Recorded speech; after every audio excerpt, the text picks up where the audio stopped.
আজকে আমাদের দীঘা যাওয়ার জন্য জার্নি স্টার্ট। তো এখন ৩:৩২ বাজে। তো আমরা রেডি হয়ে গেছি। ইভেন আমার পুচকিটা আমার আগে উঠে গেছে। আমি যখন উঠেছি তখনই ও উঠে গেছে। তো এখন দেখতেই পাচ্ছ ৩:৪১ হয়ে গেছে। এই খেলাখুলি করতে করতে ওর সাথে এখন দেখো মাম্মা রেডি, মাম্মার বাবাই রেডি, আমার ভাইরা রেডি, সবাই রেডি হয়ে গেছি। এবার আমরা নৈহাটি স্টেশনে চলে এসেছি টোটো করে। তো ওয়েট করছিলাম, ট্রেনও চলে আসলো। নৈহাটি ব্যান্ডেল ধরে আমরা ব্যান্ডেলে যাচ্ছি। আমাদের ট্রেন ব্যান্ডেল থেকে পাহাড়ি এক্সপ্রেস ৬:২৫-এ। তো আমরা ট্রেনে বসে পড়ছি। তো আমাদের জার্নি স্টার্ট হয়ে গেছে। তো আমাদের ট্রেন ছিল ১৭ই আগস্ট। আমরা ৪ দিন দীঘাতে স্টে করেছিলাম।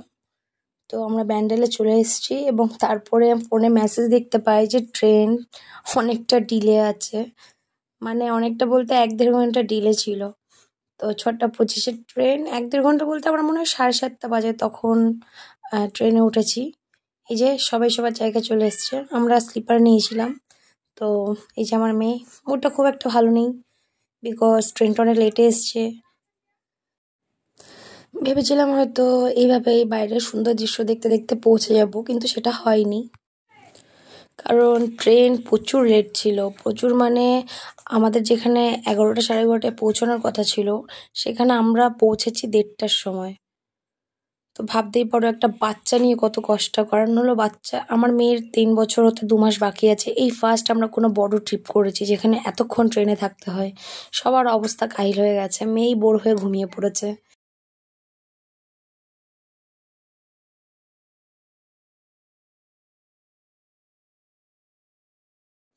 মেয়েকে মাঝে মাঝে এটা ওটা ভুলিয়ে ভালিয়ে যা বলছে তে কিনে দিয়ে দিয়ে এভাবে রেখে রেখে আমরা ফাইনালি পৌঁছচ্ছি দীঘাতে।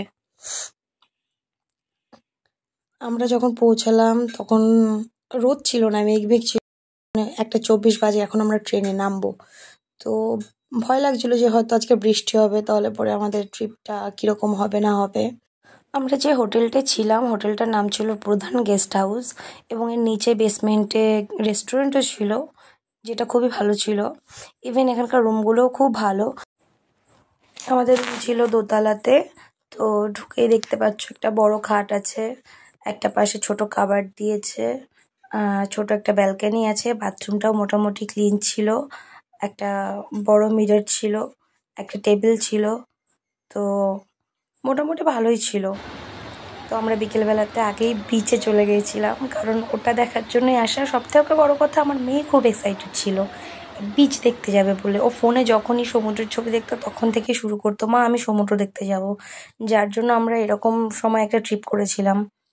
তো বিচ থেকে সন্ধ্যাবেলা একবারে নিউ বিচ মার্কেটটা ঘুরে নিলাম।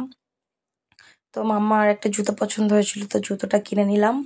তারপরে আমরা এদিক ওদিক একটু মার্কেটটা ঘুরেছি, কেনাকাটা কিছু করিনি সেদিনকে। ঘুরে কিছু খেয়ে তারপরে আমরা রুমে চলে গেছিলাম। এবং রাতের ডিনার লাঞ্চ আমরা অলওয়েজ ওই গেস্ট হাউসের নিচে যে বেসমেন্টের রেস্টুরেন্ট ছিল ওখান থেকেই করেছিলাম। এখানে একটুখানি মাছ টাছ দেখে নিয়েছিলাম, সামুদ্রিক মাছ, অক্টোপাস সেদিন দেখেছিলাম, বাট কিছু খাইনি। তো আমরা তাড়াতাড়ি রুমে গিয়ে রেস্ট করেছিলাম সেদিনকে।